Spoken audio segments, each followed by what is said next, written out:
Jimmy, probably one of the most prolific players in NFL history, Aurelius James Simpson, who, I thought you were going to say the juice. well, Uh, he yeah, is. He I is was thinking about. No, I was thinking about Chicago's running back, Sweetness, oh no, Walter Payton. Walter Payton. Well, for those of you who follow football, and I wouldn't have known this otherwise, but the Bills ownership is building a new stadium for the Buffalo Bills. Of course, they do this to make money. It's a business deal, but probably the greatest Buffalo Bill in the history of the franchise. But quite frankly, I don't think the franchise would be anything without him. Orenthal James Simpson is his legacy is going to be erased from the annals of Bills history on their new stadium. From my understanding, the reports are stating that there will be no mention, images, None. or likenesses of Orenthal James Simpson in the new Bill Stadium. Of course, this is because, of course, of off-field incidences. Of course, the man has been deceased for some years now, but because of the off-field incidents having to do, of course, with the case, the greatest case, probably. Well, I won't say the greatest case. Well, I might say the greatest case, if top five in the history of the United States, especially in terms of media glamorization. Jimmy has infused itself into the legacy and the annals of sports, and I thought it was quite interesting that when you name all of the other great Bills players, Thurman Thomas, Jim Kelly, even current players involved who will be honored in that new stadium, Orenthal James Simpson will not be one of them. And I understand and get it from some people's point of view that his off-field legacy has tarnished his history. But Jimmy, I will have to say this is not one of the greatest Buffalo Bills in history. This is one of the greatest players in the history of the NFL. And the last time I checked, in the criminal case, the last time I recall, he was found not guilty. Understanding that he was found culpable in a civil lawsuit. But Right. this is a very interesting story that we must talk about for at least a couple of minutes. Well, you're right. He was found not guilty on the criminal charge of two counts of capital murder, Right. but he was found civilly liable, which Mhm. in civil court the standards are a lot lower. Not the It's more the preponderance of evidence as opposed to beyond a reasonable doubt. So it's two different standards. On top of that, Tommy, I mean, he was convicted of trying to, I guess, steal back his own merchandise that was stole from him, which I'm still trying to wrap my head around that crime. Um, but that's what he was actually ended up being serving some time for and was convicted for.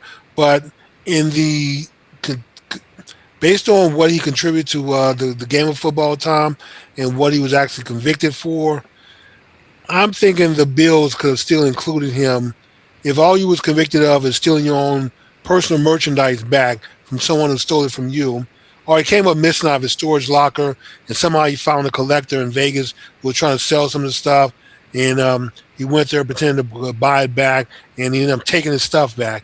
But he probably should have called the police and said, "Hey, this is my stolen merchandise," and then let them deal with it. Uh, but if you or I did that time, I think we probably get a tap on the wrist and first time offenders, or if nothing at all. But since it was OJ and the legal system figured he got off with killing two people, they were going to try to get him for something. So I thought the verdict was a little harsh for a person who was for the first time conviction for stealing stolen merchandise. So, but I think the Bills should still honor him, Tom, for what he's done for football, what he did for the organization, and to leave him out like that. No matter what you think about That's him foul. personally, That's straight he foul. he still his body of work for football is what he should be judged on when it comes to football. Now, if you want to judge his personal life, you want to build a library and name it after him, something that's different. But for football and for what he did for the Bills, they should honor him for that. I would agree, Jimmy. And again, it's a business decision. It's a political decision. There is no way that you can even call a new stadium that honors their great Bills legitimate. without his name on it. It was several years before his rushing records were broken in the NFL. Of course, he is a Hall of Famer. Unfortunately, he was never able to carry them to the Super Bowl, but he was practically for what it's worth, probably the thing that was even keeping the team relevant at that point in time. And it's not just what he did for the Buffalo Bills organization, but what he did for the NFL. You've got to remember, this was really one of the first, if not the first man to have mainstream commercials. The juice on the Avis commercials. Orange juice. It wasn't just for the Bills. It was for the entire league that he literally held the league up on his shoulders and made it viable. I wouldn't say he's the greatest running back. That's in my opinion Jim Brown, but Yes, Jim Brown. he would be definitely in a top three to top five, especially from the old school backs who played how many games back then, Jimmy? They played 12 back then Yeah, they played 12 games back then and in the considered 70s. you can't even put them. It was a much rougher game back then too, Jimmy. And for what he did, for what Jim Brown did, for people who played in that era, time they play a lot. I mean, like today they play 18 games, and Yes, sometimes with 18 games, you playing six more games, and some of these runners still can't get 1,000 yards. right. Um, And this can dude did can 2,000. Yes. And so, but on top of that, Tommy, he had the looks. He had the be. He looked like a football player. Jim Brown had the power and the speed. Um, but OJ, he had the finesse. He had the style. He ran with grace. It wasn't. He was powerful and fast. But you could watch him and you were entertained by watching him run. So, and you're right. He basically not just for the Bills, but for the entire NFL. He was the face of it for many years. He And was the star. and Jimmy, he played the role. He said the right thing. He did. For those of you out there who know what I'm talking about, he said the right things. He did the right things. He had the right look. He did not rock the boat. No, he didn't. No, he didn't. So he didn't get caught up in any kind of civil rights movement or protest. He was not that. He was not vocal. You're right. So he played his part, man, and he was the face of the NFL for many years. He was the biggest star going. And like I said, everybody remember those Avis commercials when they're running through the airports. Go run, OJ, run. And let's be honest, Jimmy. As long as you're making money for him, that's all that really matters. But after the money, and this is the message to a lot of folks who are out there: never think that you are bigger than the money that they are making for you today. Well, Tom, I'm going to tell you, when I started my career, probably like most people, and when I see it today, man, I just smile at these young people because they think their job is so important. They think they're important to the company. And the first time I got laid off, I realized what my important. I thought if I didn't come to work, the company was going to have to close down. That's how important I was, even though I was the low man on the totem pole. But you think that way that the company needs you and your job is important and people are counting on you. You know what?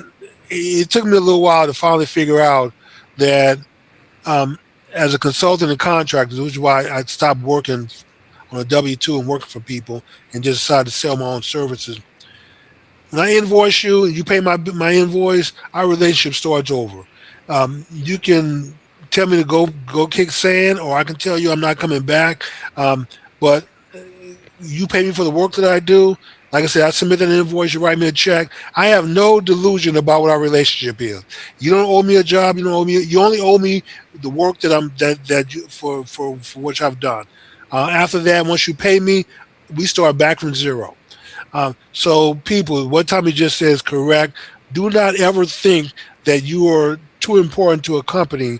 You're just part of the process to make money for those who own it. That's all you are, and you're dispendable. They replace you in a heartbeat, and when you can no longer make money for them, then you're out the pasture. So you can sacrifice.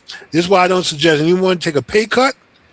Don't leave money on the table. Bronson, i.e. Bronson, and I know Brady did it with the Patriots. Yes, he did. But if you can afford to do it, because he's a billionaire. I guess do it for the sake of the team to win championships, but don't be disillusioned in thinking that the Patriots owe you something or your employer owes you something for the sacrifices that you make for them. And people go to work early, they work late, they give up their personal life, they're working on weekends, they're on call, they have equipment at home where they can work remote, and you end up working 16, 17 hours a day for an employer, and then the first time you miss a day and don't call in, they're on your ass about something. Um, so yeah, don't be disillusioned in thinking that you are an important part of you're just a piece of the machinery, and that piece can be replaced. And they don't have any loyalty towards you. And personally, I wouldn't have any loyalty towards them other than what they owe me for the work that I put in. They don't owe me a job, and I don't owe them my services.